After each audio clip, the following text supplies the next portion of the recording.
गणपति बाप्पा मोरया।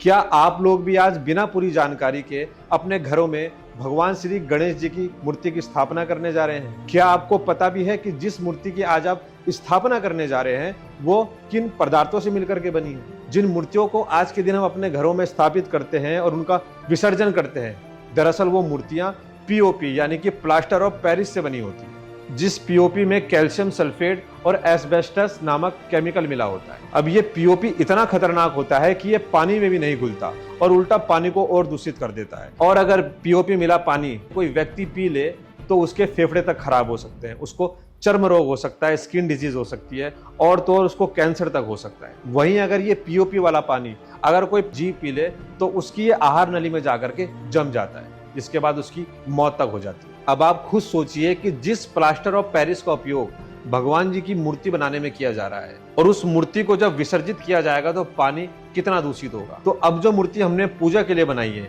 और जिस दिन हम उसका विसर्जन करेंगे तो सोचिए वो विसर्जन एक या दो मूर्ति का नहीं होगा, लाखों की तादाद में लोग उसका विसर्जन करेंगे। अब अगर नहर में डाले गई उस मूर्ति को जो कि पीओपी से बनी है, अगर हमें उस पीओपी को खत्म करना है तो उसके लिए हमें उसी की तरह या उससे भी खतरनाक केमिकल का यूज करना पड़ेगा, जिसका नाम है अमोनियम बाइकार्बोनेट। अब आप खुद सोचिए कि जो पीओपी इतना खतरनाक है उसको खत्म करने वाला जो केमिकल होगा वो कितना खतरनाक होगा। जब ये दोनों केमिकल मिल करके नहर या नदियों में जाएंगे तो आप सोच सकते हैं कि उस समय वहां का जो जल है, जो पानी है, वो कितना दूषित होगा और कितना केमिकल से भरा होगा। और तो और जिस प्लास्टर ऑफ पेरिस का उपयोग गणेश जी की मूर्ति को बनाने में किया जाता है, उसी प्लास्टर ऑफ पेरिस का उपयोग गणेश जी का जो वाहन है मूसक, उसको मारने वाली दवाइयों में भी किया जाता है। तो एक तरफ तो हम लोग इस पीओपी से भगवान श्री गणेश जी की आकृति बना रहे हैं और दूसरी तरफ भगवान जी की सवारी यानी कि उस मूसक को जान से मारने का काम कर रहे हैं और तो और प्रकृति को भी नुकसान पहुंचा रहे हैं। अब क्या आपको पता है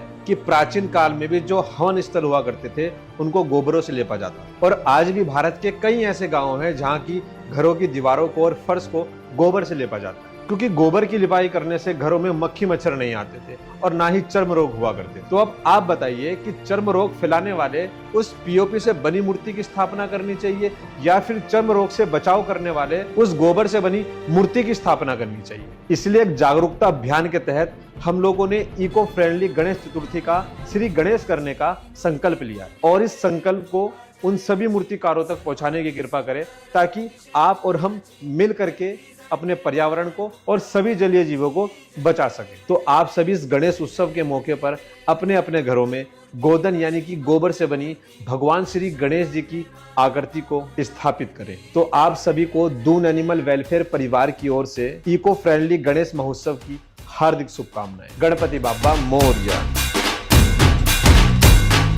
लंबोदर तू विनायका तू वल्लोणेश्वर मोरया, विघ्नेश्वर तू एकदंत तू मयूरेश्वरा।